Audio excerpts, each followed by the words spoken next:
할렐루야, 주님을 찬양합니다. 빌립보서 4장 4절부터 7절 말씀, 하나님의 말씀 같이 봤습니다. 주 안에서 항상 기뻐하라. 내가 다시 말하노니 기뻐하라. 너희 관용을 모든 사람에게 알게 하라. 주께서 가까우시. 아무것도 염려하지 말고 다만 모든 일에 기도와 간구로 너희 구할 것을 감사함으로 하나님께 아뢰라. 그리하면 모든 지각에 뛰어난 하나님의 평강이 그리스도 예수 안에서 너희 마음과 생각을 지키시리라. 아멘. 할렐루야. 우리가 삶을 살아가면서 중요한 것이 있다면 태도예요. 우리가 무엇을 대할 때 어떤 태도를 가지고 접근하느냐에 따라서 우리 삶에 있어서의 결과는 굉장히 많은 차이를 만들어냅니다. 오늘도 우리가 주일날은 이렇게 하나님 앞에 구별해서 드리는 예배잖아요. 그러면 예배에 대한 바른 태도를 가질 때에 우리는 하나님 안에서 참된 자유와 안식을 누리고요, 또 하나님께서 우리에게 주시길 원하시는 놀라운 것들을 은혜로 받고 또 취하게 되고, 그것은 우리 삶을 통해서 정말 선하고 아름다운 열매들을 만들어내게 될 줄 믿습니다. 그래서 우리 모두가 예배를 준비할 때 우리 주일학교까지 마찬가지예요. 이거는 뭐 어른 예배가 아니라 내가 하나님께 드리는 것입니다. 그래서 이 시간만큼은 내가 주님께 집중하고, 핸드폰 막 들고 뭐 SNS 하고 막 이러는데 그냥 그 전에 탁 이왕이면 꺼놔도 좋아요. 잠깐 1시간 반 정도 뭐 안 보면 어때요? 물론 이제 메모를 하는 사람은 또 쓰겠지만은 모든 것에서 말씀에 집중하고 하나님께 집중하고 하나님께서 행하신 일들을 기억하고 감사함으로 바른 태도를 가지고 간다면 정말 하나님 안에서의 놀라운 보화와 보화들을, 그리고 보물들을 발견하게 될 것입니다. 이만큼 우리는 태도가 중요해요. 그래서 오늘 말씀을 나눌 때에 문제 앞에서 우리가 가져야 될 바른 태도, 어떤 태도를 가질 때에 우리는 문제 속에서 자유함을 누리고 또 그것에서 하나님의 선하고 아름다운 열매를 우리 삶으로 나타나게 할 것인가에 대해서 말씀을 나누기를 원합니다. 오늘 빌립보서는요, 바울이 로마에 있는 감옥에 갇혀 있을 때 빌립보 성도들에게 감옥에서, 옥중에서 이 편지를 쓴 내용이 바로 빌립보서입니다. 그래서 이 빌립보서 오늘 내용에서 보면 이렇게 나오잖아요. 주 안에서 항상 기뻐하라. 내가 다시 말하노니 기뻐하라. 그리고 아무것도 염려하지 마라. 여기 빌립보 교인들이요, 이 바울이 감옥에 갇혔어요. 사실은 바울을 통해서 복음을 들었고 가르침을 받았고 그것을 통해서 영적으로 성장했고 하나님을 위해 살아가는데 그렇게 가르치고 또 복음의 은혜를 흘려줬던 그 바울이 어디에요? 감옥에 갇혀 있는 거예요. 그러다 보니까 어떤 생각을 하게 돼요? 그 환경 속에서 염려하게 되고 걱정하게 되고 근심하게 되고, 이 근심은 바울에 대한 걱정도 있겠지만 또 한 가지는 뭘까요? 마찬가지로 우리들에게 있을 그런 핍박으로 인해서 있을 영향력, 미래에 대한 두려움, 걱정, 염려들, 이런 걸로 이렇게 근심하고 있는 이 빌립보 교인들을 향해서 바울이 이렇게 편지를 쓴 거예요. 그러면서 오늘 이렇게 말합니다. 주 안에서 항상 기뻐하라. 내가 다시 말하노니 기뻐하라. 또 데살로니가전서 5장 16절 18절에 이렇게 말씀하죠. 여러분 잘 알고 있는 말씀. 항상 기뻐하라. 쉬지 말고 기도하라. 범사에 감사하라. 이는 그리스도 예수 안에서 너희를 향한 하나님의 뜻이니라. 그래요. 근심하고 걱정하고 어려운 문제가 되게 다가왔을 때 말하는 거, 너희는 기뻐하라. 항상 기뻐하라. 그래. 기뻐하라고 했으니까 기뻐해야지. 물론 기뻐하기로 선택을 하니까 기쁨이 생길 수도 있습니다. 그렇죠? 그러나 우리가 상황과 문제를 만났을 때에 첫 번째로 우리가 해야 될 바른 태도는요, 문제를 회피하거나 도망가서는 안 됩니다. 내가 인생을 살아가면서 많은 문제들을 만날 수 있어요. 학교 생활을 하면서, 때로는 우리 친구들과의 관계 속에서, 때로는 삶의 어떤 범위나 어떤 영역에서 문제가 발생할 수 있습니다. 선생님과의 관계가 문제가 될 수도 있고요. 우리 동료들끼리 문제가 될 수도 있고, 가족 간에서 문제가 될 수도 있고요. 더 나아가서는 친구들 관계에서 문제가 될 수도 있고, 때로는 후배들과의 관계에서 문제가 될 수도 있습니다. 선후배의 관계에서 문제가 될 수도 있고, 직장의 동료 간에서도 문제가 있을 수 있고, 때로는 환경적으로, 상황적으로 문제가 있을 수 있습니다. 그럴 때 많은 경우에는 그 문제를 대면하기를 힘들어합니다. 그래서 외면하고 피하려고 하는데 그것은 올바른 태도가 아닙니다. 상황이나 문제를 피하지 말고 그 문제를 바르게 바라보고 대면해야 됩니다. 그런데 문제를 대면하기 위해서는요, 가장 우선시 돼야 될 것이 있어요. 그것은 바로 뭐냐면, 문제를 대면하게 돼 가져야 될 바른 마음이 있습니다. 준비가 되지 않은 상태에서는 문제를 대면할 수도 없고요. 내가 바른 마음의 이 상태를 가지지 않은 상태에서 문제를 대면한다면 오히려 그 문제 속에서 내 감정, 때론 내가 내 안에 있는 감정이나 내가 가지고 있는 안 좋은 생각 쪽으로 영향력을 나타내서 잘못된 결과를 맺을 수도 있습니다. 그래서 문제를 대면하기 전에 가져야 될 바른 마음이 있습니다. 그것이 바로 뭐냐면 오늘 성경에서 말하는 거예요. 주 안에서 항상 기뻐하라. 내가 다시 말하노니 기뻐하라. 그러면 어떤 문제나 상황 속에서 가져야 될 마음이 뭐예요? 맞아요. 하나님의 뜻인 기쁨의 마음입니다. 기뻐하는 마음, 평화의 마음, 평안의 마음이에요. 그럼 기쁨의 마음을 어떻게 가질 수 있어요? 성경은 말합니다. 하나님께서는 우리가 항상 기뻐하기를 원하세요. 그것이 하나님의 뜻입니다. 그래서 서두에 얘기했죠. 데살로니가서 5장 16절에 항상 기뻐하라. 네. 그런데 항상 기뻐하래요. 그러니까 하나님의 뜻은 우리가 모든 순간 항상 모든 일에 기뻐하라는 거예요. 그럼 여기에서 우리가 이해해 볼 필요가 있죠. 항상 기뻐한다? 그러면 기쁨이라고 하는 것은 성경에서 전제로 할 때 기쁨은요, 우리의 환경이나 문제와 상관이 없기 때문에 우리에게 항상 기뻐하라고 말씀하시는 겁니다. 놀라운 일이죠.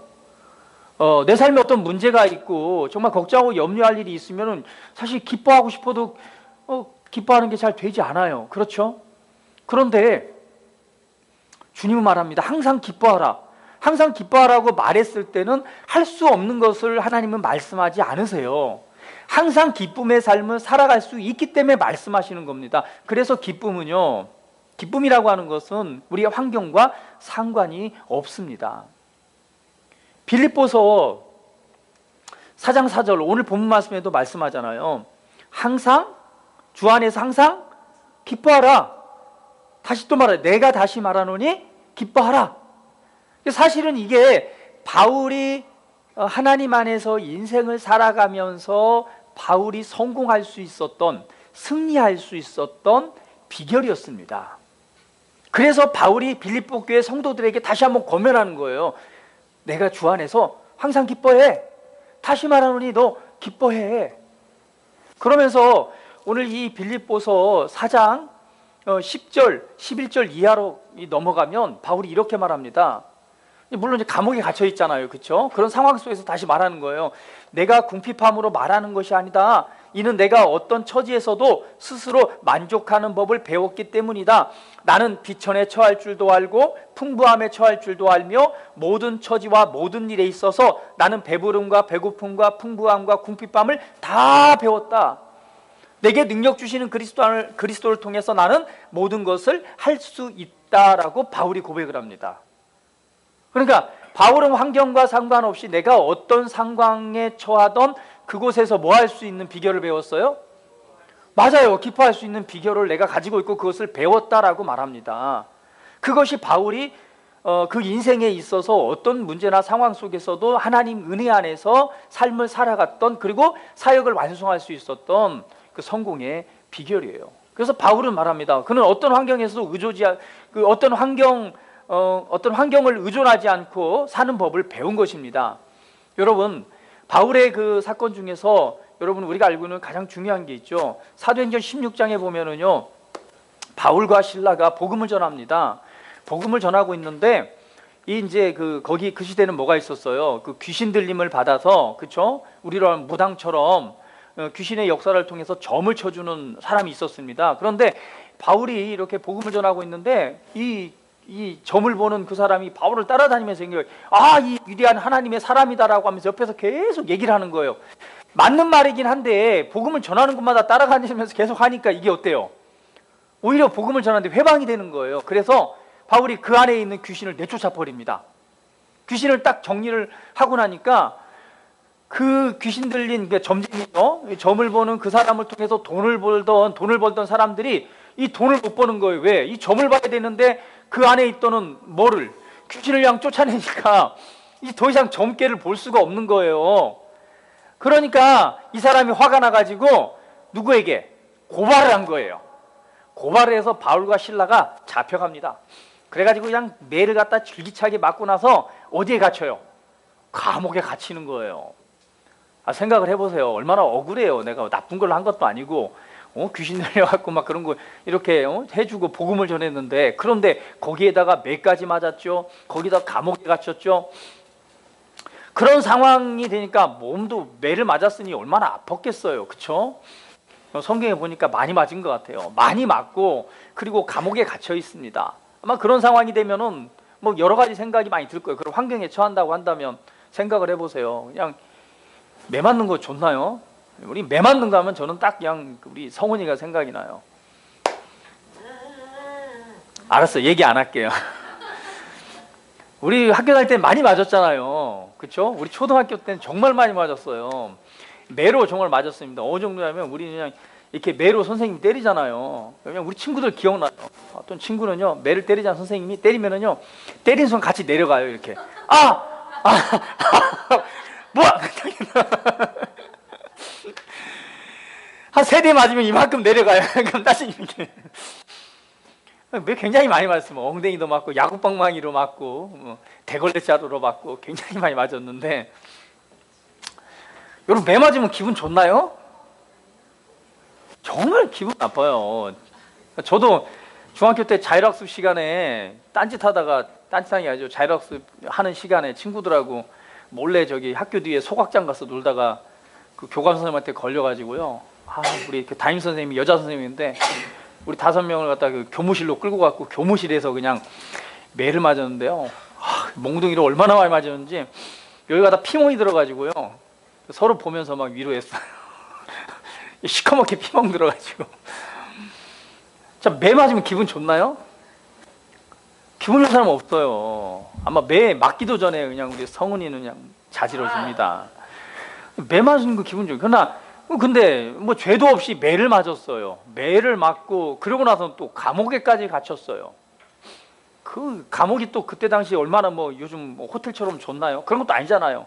감옥에 갇혔으니 매도 맞았죠. 몸은 아프죠. 그리고 감옥에 갇혀 있으니 얼마나 짜증나고, 이게 기뻐할 일인가요?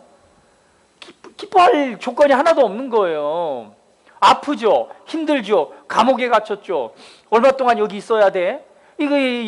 정말 그런 모든 것 상황을 생각한다면 막 억울하기도 하고요. 그쵸? 억울하게 매 맞았으니까 억울하기도 하죠. 그런데 이 바울과 실라가 뭐예요? 그 감옥에서 밤이 되니까요, 그곳에서 기도를 하기 시작합니다. 기도를 막 하면서, 그러면서 찬양을 하는 거예요. 하나님께 감사하고 막 찬양을 드리면서. 근데 그 찬양이요, 이 감옥에 이제 막 많은 사람들이 있을 거 아니에요. 그 감옥 사이 막 퍼지기 시작합니다. 근데 막 그곳에서 감사하면서 기도를 하면서 찬양을 드리는데, 그 찬양 소리가 그 죄수들이 다 들리기 시작하자 갑자기 어떤 현상이 나타나요? 막 땅이 흔들리기 시작하는 거예요. 한번 지진처럼 땅이 흔들리기 시작하더니 이 바울과 실라에게 채워졌던 차고라고 말하죠. 자물쇠가 통 열리기 시작하고 문이, 옥을 가뒀던 감옥 문이 탁 열리기 시작하는 거예요. 그거를 감독하고 있던 간수가 깜짝 놀랐어요. 왜? 이 차고가 풀리고 감옥 문이 다 열려 버렸으니까. 그래서 이 간수가 이렇게 말하는 거예요. 야, 이거 죄수들이 다 도망갔다. 이제, 왜냐하면 그때 당시에는요, 이 죄수를 잃어버린 그 감독하는 사람이 뭐 했어요? 사형을 당했어요. 그렇기 때문에 뭐 하냐면 자결하려고 하는 거예요. 어차피 죽을 거 내가 스스로 죽으려고 할 때 바울이 딱 말하죠. 야야야, 네 몸을 상하게 하지 마라. 우리 여기 있다. 걱정하지 마라. 걱정하지 마라. 할렐루야. 그래서 이 사람 얘기하자, 간수가. 제가 어떻게 해야지 구원을 받죠? 주 예수를 믿으라. 그리하면 너와 내 집이 구원을 받을 것이다. 그 말을 듣고 바울과 실라를 집으로 데려가서 깨끗하게, 다친 곳 있잖아요, 매맞은 곳을 깨끗하게 씻어주고, 그리고 그 집안의 온 사람이 예수님을 믿고 세례를 받아서 그 온 집안이 구원을 받았습니다. 할렐루야. 무엇을 말하는 거냐면, 바울은요, 그런 상황 속에서도 불평하거나 원망할 수밖에 없는 환경에서도 그런 것이 아니라, 그런 상황 속에서도 뭐 했단 얘기예요? 감사하고 기도하고 하나님을 찬양했어요. 할렐루야. 할렐루야. 예. 그렇기 때문에 바울은 오늘 이 빌립보에 있는 성도들을 향해서 말씀을 하는 거예요. 뭐라고요?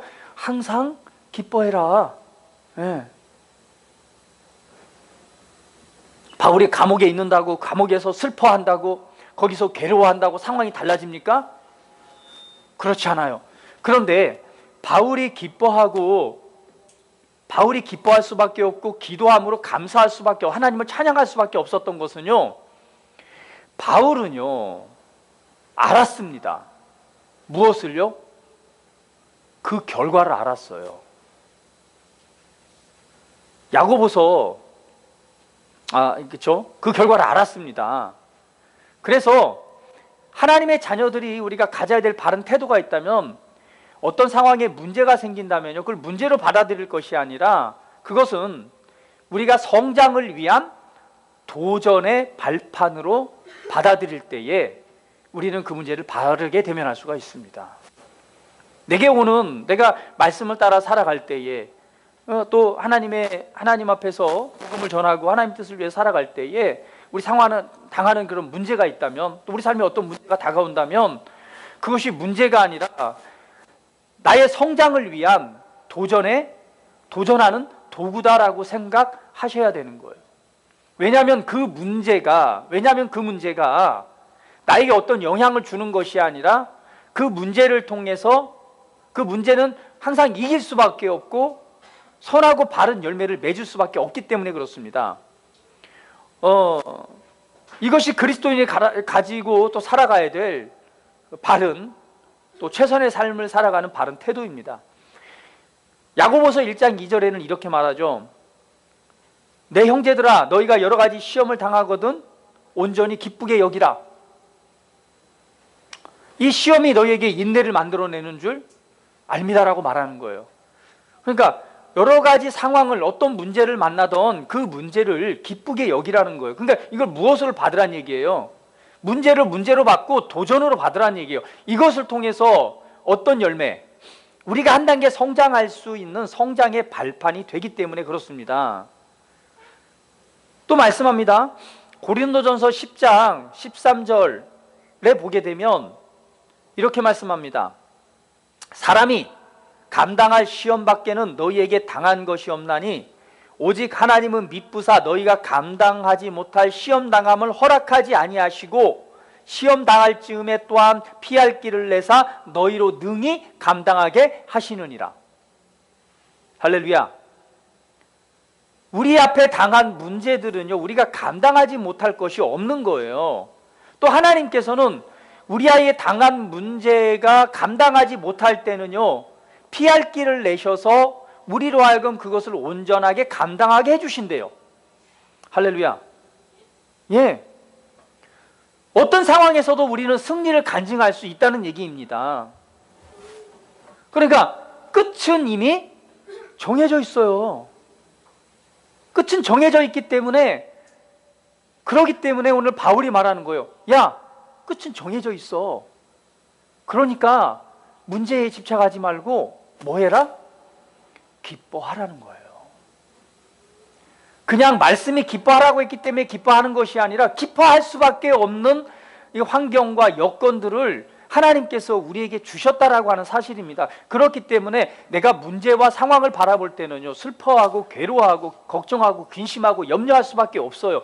그 가운데 기뻐하라고 했기 때문에 기뻐하기로 선택한다고 해서 기쁨이 막 그냥 정말 충만하고 넘쳐나지 않습니다. 그러나 기뻐할 수밖에 없는 것은 그 문제를 바라보는 것이 아니라 문제를 통해 우리 결론은 하나님 안에서 우리가 승리할 수밖에 없고, 결론은 그 문제를 통해서 우리가 성장할 수밖에 없고, 결론은 그 문제를 통해서 하나님의 선한 열매가 나타날 수밖에 없기 때문에 이미 이루어진 결과를 우리는 바라보기 때문에 문제에 집중하는 것이 아니라 결과를 바라봄으로 말미암아 그것을 그 그림을 우리가 바라봄으로 말미암아 우리는 기뻐할 수 있는 것입니다. 할렐루야. 우리 그리스도인들이 믿음이 역사하게 하는 데 있어서 가장 중요한 원리가 하나 있어요. 로마서에 보면은요, 이 사람들의 생각이 허망해졌다라고 말합니다. 그러니까 뭐냐면 생각이 허망해졌다라고 하는 것은요, 성경 원어를 보게 되면 상상, 이미지, 그림입니다. 그러니까 그가 바라보고 생각하는 것, 그림을 그리는 것이 하나님의 영광을 위한 것이 아니라 바른 것이 아니라 반대로 망하는 것을 가지고 있기 때문에 하나님으로부터 멀어지는 결과, 또 멸망하는 삶을 살아갈 수밖에 없다라고 말하는 거예요. 그렇다면 반대로 우리가 믿음의 삶, 승리의 삶, 성공의 삶을 살아가기 위해서는요, 우리가 말씀을 생각해야 됩니다. 말씀을 생각한다라고 하는 것은 말씀에 나타난 결국 생각이라고 하는 것은 우리 그림, 이미지를 통해서 우리는 그것을 생각하고 그 이미지를 가지고 있는 거예요. 자, 예를 들면 제가 아까 바울에 관해서 지금 설명을 했습니다. 바울에 관해 설명을 했을 때 여러분들은 그 이야기를 들으면서 아마 머릿속에 그림이 그려졌을 거예요. 어떤 그림이요? 바울이 매 맞았던 것, 그리고 감옥에 갇혀 있었던 것, 어두침침한 감옥에서 찬양하는 것, 기도하는 것이 아마 그림으로 막 다가왔을 거예요. 그렇죠? 마찬가지로 우리가 승리라고 하는 것은, 믿음이 역사하는 것은 말씀을 통해서 이미 이루어진 결과를 그림, 상상, 이미지를 생각하는 거예요. 그 그림으로 가지고 있을 때 그것은 실제가 되는 것입니다. 많은 치유의 사역자들이, 앤드류 오맥 목사님도 그런 말씀을 해요. 내가 죽은 사람을 다수의 죽은 사람들을 살려냈습니다. 그런데 그게 한 번에 된 것이 아니라 자기는 하나님의 믿음을 통해, 하나님이 주신 그 믿음을 통해서 죽은 자가 일어나는 그 상상을 얼마만큼 많이 했는지 모른다라고 얘기를 합니다. 그 결과에 대해서. 그러니까 우리가 갖는 믿음은요, 우리 안에 뭘로 저장되느냐? 그림, 이미지로 저장되는 거예요. 내가 지금 어떤 문제, 지금 아픈 곳이 있어요. 병들어 아픈 곳이 있다면 내가 지금 바라봐야 될 그 치유를 바라본다고 하는 것은, 내가 치유를 믿는다라고 하는 것은 치유되어진 나의 모습을 뭘로 가지고 있는 거예요? 이미지, 그림으로 가지고 있는 것입니다. 그렇기 때문에 우리는 그것을 바라보는 거예요. 오늘 내가 문제를 바라보는 것이 아니라 문제를 통해서 이루어진 결과를 말씀의 그림으로 그걸 바라보는 거예요. 하니까 우리 정 집사님이 옆을 쳐다보는데, 그쵸? 눈에 보이는 건 그거지만 내가 가지고 있는 그림은 뭐가 돼요? 깨끗한 얼굴, 깨끗한 몸. 그래서 봐도 내가 가지고 있는 믿음의 그림으로 보여질 때 그것은 실제가 되는 거예요. 그래서 문제와 상황을 바라보는 것이 아니라 문제 이후에 나타날 그 결과를 무엇으로? 그림으로, 상상, 이미지라고 말합니다. 그것을 가지는 거예요. 생각이 허망해진다라고 하는 것은요, 반대로 그렇지 못한 그림들을 생각하는 거예요. 그러나 오늘 바른 것은요, 바른 것은 말씀의 그림을 통해서 이 말씀의 그림들을 하나씩 내 안에 이 말씀의 그림을 가지는 거예요. 그 말씀 안에서 내 문제가 앞으로 어떻게 해결되어져서 이런 결과를 맺을 것이다 라고 하는 말씀 안에서의 그 문제의 그림을 바라보는 거예요. 이게 해결되어졌을 때, 내 인생은 이런 그림이 돼 있고, 내가 이렇게 됐을 때에 내가 처한 상황과 문제들은 이런 그림으로 나타날 거야. 그 그림을 바라보는 거예요. 그것이 바로 믿음입니다. 할렐루야. 자, 또 성경은 이렇게 말합니다. 우리는 로마서 8장 28절, 너무 잘 아는 말씀이죠. 로마서 8장 28절 같이 한번 찾아볼까요?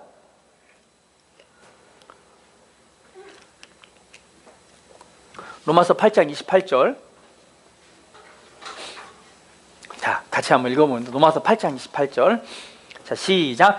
우리가 알거니와 하나님을 사랑하는 자 곧 그의 뜻대로 부르심을 입은 자들에게는 모든 것이 합력하여 선을 이루느니라. 할렐루야.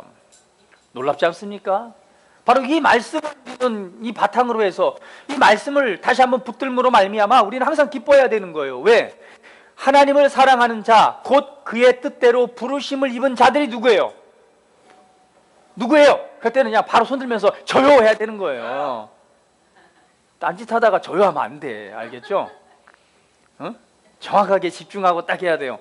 하나님은 사랑하는 자 곧 그의 뜻대로 부르심을 입은 자들이 누구예요? 한 명밖에 안 하네. 다시 한번. 하나님은 사랑하는 자 곧 그의 뜻대로 부르심을 입은 자들은 누구예요? 딱 3명이 안 했어요. 자, 누구요? 바로 저와 여러분입니다. 근데 그러한 자들은, 부르심을 입은 자들에게는 모든 것이 합력하여 무엇을 이룬다? 선, 가장 좋은 것, 최상의 것을, 하나님 안에서 가장 좋은 것, 최상의 것을 만들어낸다라고 약속하고 있습니다. 그 약속이 진리죠. 하나님의 말씀은 진리죠. 진리이기 때문에 우리는 항상 기뻐할 수 있는 거예요. 할렐루야. 그래서 주님께서는 성경을 통해서 우리 앞에 어떤 우리 가는 길에 닥쳐오는 어떤 역경이 됐건 문제가 됐건 상황이 됐건 무엇이든지 간에 그것에 대한 결말을 이미 선포해 주셨습니다. 할렐루야. 로마서에서 보면 그 어떤 상황 속에서도, 그 문제 속에서도 어떤 것도 우리를 하나님의 사랑에서 끊을 수 있다 없다? 없다라고 말씀하죠. 누가 우리를 위하시면, 금요일날 예배 때 나눴는데 누가 나를 위하시면, 예? 하나님이 나를 위하시면 누가 우리를 대적하고 그 사랑에서 누가 우리를 끊을 수 있으리요. 내가 지금 인생을 살아가고 내 삶에 어떤 문제를 당하던 누가, 하나님이 나와 함께 하시고 하나님이 내 안에 역사하고 계시고 내게 힘주시고 나를 위하시는데 누가 대적이 되고 어떤 문제 속에서 우리가 실패할 수 있습니까? 그 하나님의 사랑의 끈이 나와 함께함으로 사랑 안에서 나를 위하고 계신데 그 사랑에서 끊어질 수 있다 없다? 끊을 수 없다는 거예요. 어떤 환난도, 어떤 적신도, 어떤 문제들도, 환경들도 그 사랑에서 끊을 수 없다라고 말씀합니다. 결국은 끊을 수 없기 때문에 성경은 뭐라고 말해요? 그리스도 안에서 우리를 항상 이기게 하신다고 말씀하잖아요. 영광스러운 승리자가 된다라고 말씀하잖아요. 결론이 영광스러운 승리를 얻는다. 그러니까 말씀에서는요 이미 우리에게 바른 결론을 이미 말씀하고 계십니다. 성경은 다시 한번 또 말해요. 요한일서 4장 4절 같이 한번 찾아볼까요? 요한일서 4장 4절. 흥분되지 않습니까? 약속에서 이미 말씀에서 우리에게 결론을 얘기해주고 있다라고 하는 건 너무나 흥분하고 놀랄 일이에요. 요한일서 4장 4절 같이 읽어봅니다. 시작. 자녀들아 너희는 하나님께 속하였고 또 그들을 이기었나니 이는 너희 안에 계신 이가 세상에 있는 자보다 크심이라. 할렐루야. 따라봅니다. 내 안에 계신 이가 세상에 있는 자보다 큽니다. 할렐루야. 담대하게 외치십시오. 내 안에 사시는 분이 세상에 있는 자보다 크다. 세상의 그 무엇보다도 크다. 내 안에 계신 그분, 온 우주 만물이 그를 경배하며 찬양합니다. 오늘 우리 찬양 듣잖아요. 온 땅이여, 온 땅이여 주님께 외쳐라. 온 땅이여 주님을 찬양하라. 여러분 한번 그림을 그려보셨어요?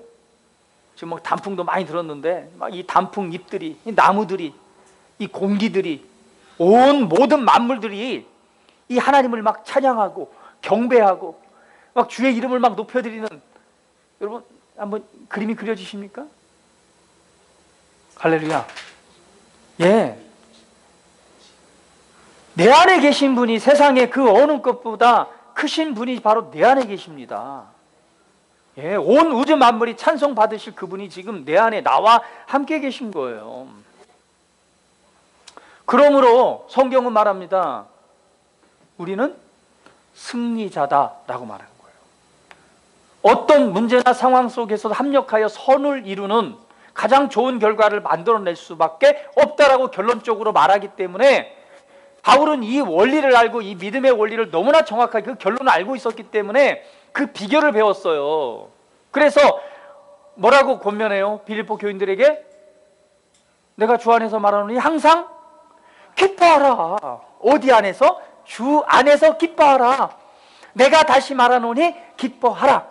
여러분, 문제에 집중하지 말고 주님께 집중하십시오. 이것이 우리가 그 문제를 대면할 때 가져야 될 바른 태도입니다. 문제에 집중하게 되면은요, 걱정해요. 근심이 되고, 염려되고, 우울해지고, 절망감이 들어오고, 낙담이 됩니다. 그러나 그는 바른 태도가 아니에요. 문제에 집중하지 말고 주님께 집중해야 돼요.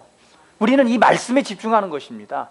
말씀을 통해서 이루어진 결과를 묵상하고 성경에서 그리스도 안에서 내가 누구인가를 바르게 말씀하고 있잖아요. 그리스도 안에서 내 위치와 나에게 주신 은혜들을 말씀을 묵상할 때에 우리는 그것을 상상할 때 그것을 바라볼 때에 우리는 결과를 알기 때문에 기뻐할 수밖에 없어요. 할렐루야. 여러분 잘 아시잖아요. 예수님께서 복음을 전하고 제자들에게 먼저 너희는 배 타고 먼저 가 하고는 밤이 됐어요. 밤이 됐는데 이 갈릴리 호숫가 있잖아요. 굉장히 바다잖아요. 바다처럼 넓잖아요. 그 갈릴리 호숫가에 멀리에서 누가 무리를 뚜벅뚜벅 걸어오시는 거예요. 그랬더니 제자들이 그걸 보고 깜짝 놀랐어요. 뭐라고 말해요? 와! 유령이다. 귀신을 봤다는 거죠. 귀신 보셨어요? 귀신 보셨어요? 과거에는 옛날에는요 귀신이 가끔 나타났어요. 우리 시골에서 살다 보니까요 귀신 얘기들이 많아요. 그러면 어르신들 얘기 들어보면 실제 귀신을 많이 봐요. 네. 실제로 막 그 가시덤불 안에 아무것도 없는데 그 가시덤불 안에 뭐가요? 사람이 서 있고요. 가보면은 아무것도 없는데 사람이. 귀신들을 실제로 봅니다. 보고. 근데 요즘에는 이제 과학이 많이 발달하다 보니까 별로 귀신도 안 믿으니까 안 나타나는 것 같아요. 옛날에는 많이 나타났어요. 뭐 도깨비불에 훌려가지고, 그죠? 도깨비 훌려가지고 산속을 막 헤매다가 막 온 가시 두성이가 돼가지고 하기도 하고, 실제 뭐 그런 일들이 많이 실제 있었어요. 근데 무리를 걸어오는 걸 보니까 뭐라고 말해요?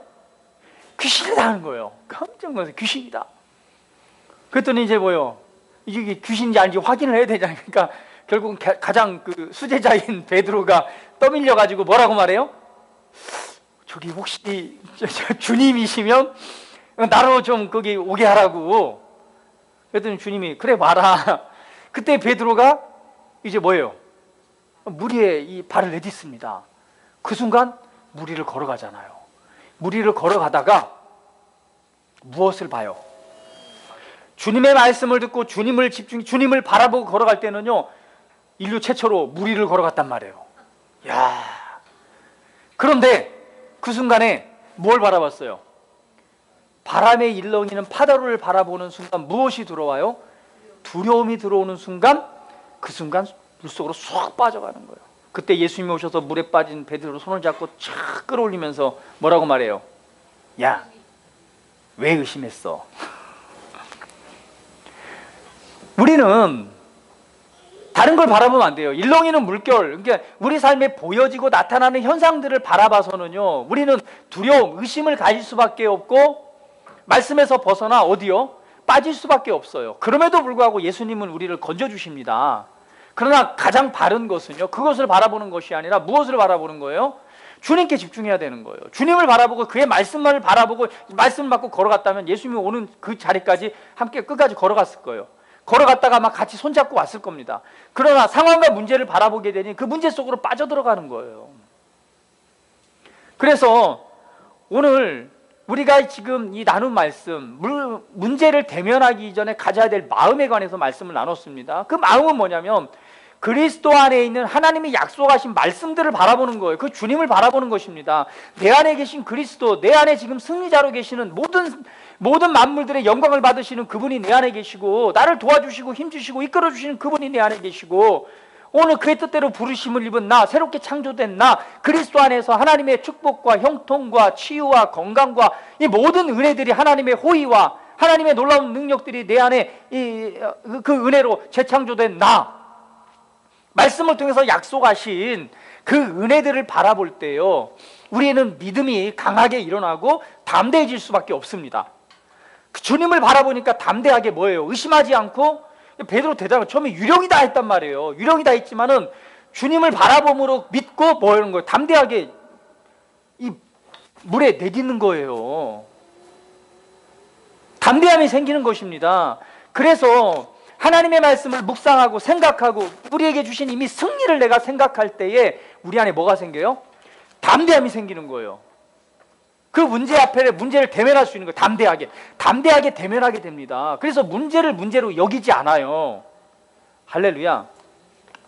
담대함이 생기는 거예요. 그리고 그 결론을 알기 때문에 뭐 하게 돼요? 감사하는 것입니다. 그래서 오늘 본문은 말하잖아요. 너희 관용을 모든 사람에게 알게 하라. 이 관용이라고 하는 것은요, 온화함, 친절함, 자비함, 고상한 마음, 이런 마음이에요. 그러니까 모든 사람 앞에서 문제 가운데 막 걱정하고 염려하고 막 근심하고 막 스트레스 받고 이런 것이 아니라 온화한, 평안한 상태, 평화의 상태. 이게 뭐예요? 담대함에서 나오는 것입니다. 왜? 이게 문제가 아니기 때문에. 그러면서 말하죠. 아무것도 염려하지 마라. 이제 염려를 뭐 해라? 그쳐라. 그러면서 다만 모든 일에 기도와 간구로 너희 구할 것을 감사함으로 하나님께 아뢰라. 기도와 간구, 요청할 것이 뭐냐 이거예요. 네가 원하는 게 뭐냐 이거예요. 이 문제 가운데 문제를 바라봄으로 염려하는 것이 아니라 그 문제 안에서 해결될 것이 무엇이라는 것을 구체적으로 누구에게? 하나님께 뭐라는 거예요? 말하라는 거예요. 그러면 모든 지혜하게 뛰어난 하나님의 평강이 그리스도 안에서 너희 마음과 생각을 지켜줄 것이다 라고 말씀합니다. 할렐루야. 이것이 바로 문제를 대하는 바른 태도입니다. 그래서 우리가 담대함을 갖게 돼요. 그러면 이제 그 문제 안에서 우리가 하나님께 아뢰었어요. 기도를 드렸고 맡겨드렸어요. 그리고는 그 은혜 안에서 충만함 가운데서 우리가 해야 될 건 바로 뭐냐면, 그런 상태가 되면은 나를 이끄시는 하나님의 지혜와 성령의 이끄심을 받을 수가 있습니다. 그리고 그 결론을 알기 때문에 담대하게 믿음으로 행동하는 거예요. 사도행전 16장 37절 한번 가볼까요? 아까 그 바울에 관해서 나눴잖아요. 여러분 보세요. 재밌어요. 바울이 얼마나 참 재밌게 하는지요. 사도행전 16장으로 한번 가볼게요. 바울과 실라가 아까 옥에 갇혔잖아요. 그러고 나서 이제 그 간수장의 가족들이 다 예수님을 믿고 이제 이렇게 해서 다 세례를 받고 또 그 집에 올라가서 음식도 차리고 그와 온 집안이 하나님을 믿음으로 크게 기뻐했다고 34절에 말합니다. 35절에 보면 이제 날이 샜어요. 날이 새니까 이 바울을 때렸던 그 관원들이죠. 상관들이 부하를 보내가지고 이제 바울과 실라를 놓아줘라 이렇게 얘기를 한 거예요. 그랬더니 바울이 이렇게만 합니다. 간수가 그 말대로 바울에게 말하되 36절에 상관들이 사람을 보내어 너희를 놓으라 하였으니 이제는 나가서 평안히 가라 라고 했어요. 그때 이 37절에 바울의 태도를 보세요. 얼마나 담대하냐면 이렇게 말합니다. 바울이 이르되 로마 사람인 우리를 죄도 정하지 아니하고 공중 앞에서 때리고 옥에 가두었다가 이제는 가만히 내보내고자 하느냐? 아니다. 그들이 친히 와서 우리를 데리고 나가야 하리라. 이게 무슨 말이냐면 이 바울을 감옥에 가두고 때렸던 그 지시했던 사람들이 이제 아침이 되니까 부하들을 보내갖고 야 이제 내보내. 바울이 뭐라고 말해? 그냥 조용히 나간 것이 아니라 뭐라고 말해? 야 네가 로마 사람 우리를 감히 때렸어? 그게 아니라 부하들은 다시 가는 거예요. 니네 그 명령한 니네들이 와서 나를 모시고 나가야 돼. 그랬더니요 이 부하들이 38절에 부하들이 이 말을 듣고 상관들에게 보아니 그들이 로마 사람이라 하는 말을 듣고 두려워함으로 와서 바울과 실라를 모시고 나갔어요. 할렐루야. 얼마나 담대해요. 자기를 때리고 감옥에 가던 사람들이잖아요. 근데 하나님을 찬양하고 경배함으로 그 간수의 이 모든 그 가족들이 구원을 받았죠. 그 감옥에 지낸 것이 아니라 대접받고 아침에 일어났더니 이제 놓아주라고 하니까 어때요? 내가 누구인가를 바르게 알잖아요. 그러니까 뭐라고 말해요? 야, 니네들이 그렇게 부하를 보내? 야, 니네들이 직접 와서 우리 모시고 나가. 그랬더니 깜짝 놀랄 거 와가지고 바울과 실라를 모시고 나가는 거예요. 그리고 나서 뭐예요? 보니까 그리고 나서 40절에 두 사람이 옥에서 나와 누디아의 집에 들어가서 형제들을 만나고 위로하고 가니라. 이 말을 이렇게 하니까 그 형제들이 얼마나 위로를 받았겠어요. 생각을 해보세요. 바울과 실라가 잡혀가지고 막 매를 맞고 감옥에 갇히 난리 났다 생각을 했는데 결과를 보니까는 하나님의 놀라운 막 그 역사를 통해서 기쁨으로 그 상황 속에서 기뻐하고 막 감사하고 기도를 드리고 찬양했더니 막 옥문이 열려지고 그것을 통해서 그 간수장의 가족들이 다 예수님 믿고 구원을 받고 그리고 그 밤에 그 집에 가서 음식을 감옥에 있어야 될 사람이 그 밤에 간수장이 집에 가서 그들에게 세례를 주고 그곳에서 차려놓은 음식을 먹고 기쁨으로 있다가 아침에 와서 그 감옥을 가뒀던 그 사람들이 니네들이 와서 직접 나를 모시고 나가야 돼. 담대하게 탁 얘기하니까 두려워가지고 와가지고 아이고 이거 얼마나 살살 기면서 한번 봐달라고 하면서 모시고 나가서 그리고 나서는 형제들을 갖다 위로하잖아요. 할렐루야. 하나님의 지혜와 성령의 이끄심을 따라서 바울은 그런 상황 속에서 하나님의 말씀을 알기 때문에 그 안에서 선하고 아름다운 열매를 통해서 정말 성도들을 위로하고 하나님께 영광을 돌려드렸습니다. 할렐루야. 할렐루야. 할렐루야. 멋지지 않습니까? 이것이 바로 우리가 문제 앞에 가져야 될 바른 태도임을 지금 보여주고 있습니다. 여러분 앞에 우리가 인생을 살아가면서 많은 문제들도 만날 수 있고 많은 상황을 대면할 수 있습니다. 내가 예수님 믿는데 말씀 이렇게 하면 내가 왜 이런 문제를 만나지라고 걱정하고 염려하지 마세요. 오히려 그것이 나의 성장의 발판입니다. 단지 그 문제 속에 내가 가져야 될 바른 태도가 있어요. 문제를 바르게 대면하는 것입니다. 대면하기 위해서 가져야 될 바른 태도는 바로 바른 마음을 갖는 거예요. 그 마음은 그리스도 안에 내가 누구인가, 하나님의 약속의 말씀들을 검토하고 그것을 상상함으로 말미암아 가져야 될 승리의 자리를 차지하는 것입니다. 그렇기 때문에 감사할 수밖에 없고 그렇기 때문에 기뻐할 수밖에 없어요. 그 기쁨을 모두가 알게 하라. 너희 간용을 모두가 알게 하라. 그리고 그 염려를 멈추고 하나님께 기도와 간구로 너희 구할 것을 바르게 아뢰라. 할렐루야. 그러고 나면 그 평강의 하나님이 우리 마음과 생각을 지키시는데 오늘 그런 상태가 된다면 하나님의 지혜, 하나님의 이끄심을 받을 수가 있고 담대함을 가질 수 있고 담대함 안에서 선하고 아름다운 결과로서 성도를 위로하고 영혼을 구원하고 하나님의 나라의 영광을 살아계심을 증언하고 나타낼 수 있는 선하고 아름다운 열매가 맺게 될 줄 믿습니다. 할렐루야. 이러한 놀라운 은혜가 우리 가운데 함께하고 있습니다. 기쁘지 아니한가? 전 또 다시 한번 묻습니다. 기쁘지 않습니까? 기쁘지 않은가요? 옆 사람 보면서 아우 기뻐 죽겠어요. 기뻐 죽겠어요. 너무 기쁩니다. 옆 사람 향해서 너무 기뻐요. 우리가 결론 없는 암흑과 같이 어두운 앞의 미래라면은요 정말 슬프죠. 그러나 우리의 밑, 우리의 끝은 이미 정해져 있습니다. 말씀에서 이미 약속하고 정해져 있는데 단지 그 정해져 있기 때문에 우리가 어떤 태도와 어떤 마음의 자세를 가지고 하느냐에 따라서 그 말씀은 역사에서 열매를 맺는데 할렐루야. 기쁠 수밖에 없죠. 여러분 기뻐하십시오. 내가 다시 말하노니 기뻐하십시오. 할렐루야. 자, 저와 여러분은 승리자입니다. 우리 옆 사람에게 나는 승리자야. 나는 반드시 승리해. 나는 계속해서 성장해 나가. 하나님이 나와 함께 계셔. 나는 주님과 함께 걸어. 나는 무리를 걸어가. 나는 무리를 뛰어가. 할렐루야. 주님을 찬양합니다. 함께 기도드립니다.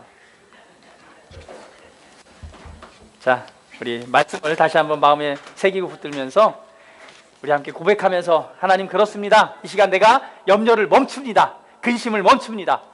그리고 말씀 안에서 말씀하고 계신 나의 인생, 나의 삶, 그 결과들을 바라봅니다.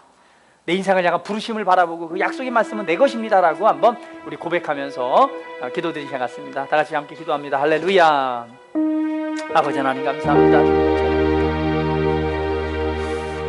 하나님 아버지의 사랑이 얼마나 크고 놀라운지요.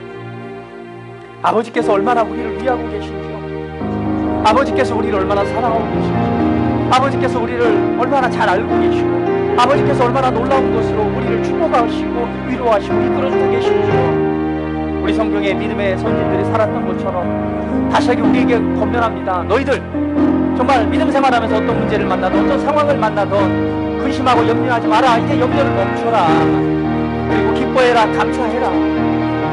하나님이 너와 함께 하신다라고 말씀합니다. 승리는 내 것이라고 말씀합니다. 할렐루야. 어떤 상황도 어떤 문제도 환경도 내게 문제가 되지 않습니다. 나는 그 끝을 알고 있습니다. 내 안에 사시는 예수님께서 그리스도께서 세상에 있는 모든 것보다도 크신 그분이 내 안에 살고 계십니다. 영광의 하나님을 찬양합니다. 아버지 감사합니다. 고맙습니다. 아버지 감사합니다. 아버지 우리는 승리자입니다. 할렐루야. 주님을 찬양합니다.